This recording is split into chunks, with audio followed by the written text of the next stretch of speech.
we're here to definitely to demand that, you know, we come together and keep pushing forward immigration to be much better than what it is at this point. So I would like to first introduce Estefania Galvis. She's an organizer with Dream Defenders, and she will tell us a little bit about what Dream Defenders has been up to in regards to the immigration, and also where they plan on taking this after the bill has been introduced. Hello everyone, my name is Estefania, like Marisol said, and I'm really happy to be here. Even though it's raining, we're not going to give up the fight. We're going to be here all the way. Even if there's thunder that I'm really scared of, I'll stay. So basically I'm with Tampa Dream Defenders. Dream Defenders as a statewide organization has endorsed legalization for all. Legalization for all is a network that is trying to make a complete, inclusive legalization for all immigrants. Right now, what we're doing in Tampa Dream Defenders to push this is we're trying to get licenses for all undocumented immigrants. So we have a campaign around this where we are creating different actions and we're signing a petition to get licenses for all undocumented immigrants. Why? Immigrants get stopped when they're driving to their houses, to their place of work, and they end up in jail, either being deported or paying really high fees to be able to go back home. Besides that, it is feeding into the prison complex. Privatization of prison is really high in Florida, and what they're doing is they're pushing more and more for us to end up in jails so that the prisons get more and more money. So we need to stop this right now. It's time to say no more. We want at least licenses for all, but like in reality what we want is legalization for all undocumented immigrants. We are human and we deserve to have our rights. So right now we just saw what happened with the bill, with the proposal in immigration, and Dream Defenders is not okay with this proposal. It's not okay to want us to go into the army so that we can be able to be in this country. They're asking us for our lives so that we can live like humans. That is not okay.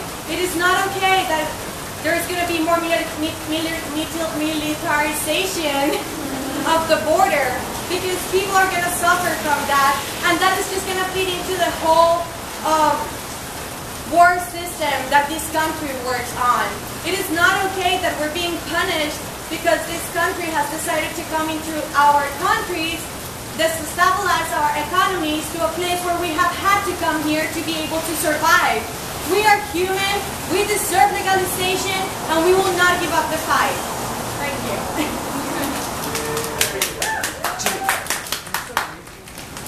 Thank you, Tefa.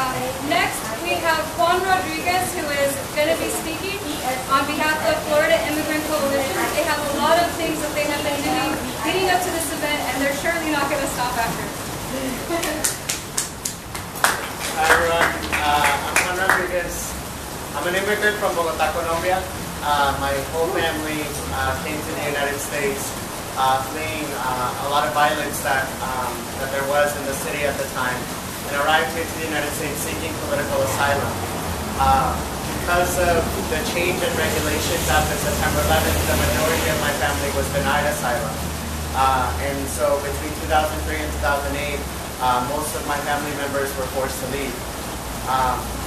So I joined the movement for social justice, first out of that anger and outrage of families being separated, and then also in solidarity with other students who wanted equal access to education, wanted an equal chance at the American dream. So the Florida Immigrant Coalition has been around since 2004. We try to create collaboration between institutions throughout the state of Florida that serve immigrant communities, labor unions, teachers, farm workers, businesses, law firms, service providers, legal counsel. I mean, there's a lot of different sectors coming together to share knowledge, share resources about how we can create a a fair and equal Florida for all of its residents, regardless of their immigration status. For many years, we've been organizing, trying to fix our broken immigration system. And right now, because of so much organizing, there is bipartisan leadership that is championing this effort at the national level. The proposal that came out, we know that it's nowhere near perfect. You know, there's a lot of things that are very concerning to our communities that still threaten the safety of our families. And there are provisions in there that we've been waiting for and hoping for a long time. A path to citizenship for 11 million people. You know, an expedited process for farm workers and for students. There are provisions that would allow parents of U.S. citizens who have been deported to come back to the United States. So we understand that where we're at now is at the first step of the legislative process. There are still many, many steps to go until a final consensus is reached on what the bill will turn out to be. So we stand united with our partners across the state to fight for better immigration reform, to push for amendments if we need to, work with our champions in the Senate and in the House to do whatever we can to make the immigration bill something that serves the communities that we love and that we grew up in. And so here today on International Workers' Day, we understand that there's been a long struggle for equality and for rights in this country. We honor all of the organizing that has happened over decades of so many people that have sacrificed themselves to give us the privileges that we have on a daily basis. And we also specifically recognize that the most vulnerable in our population are the undocumented community.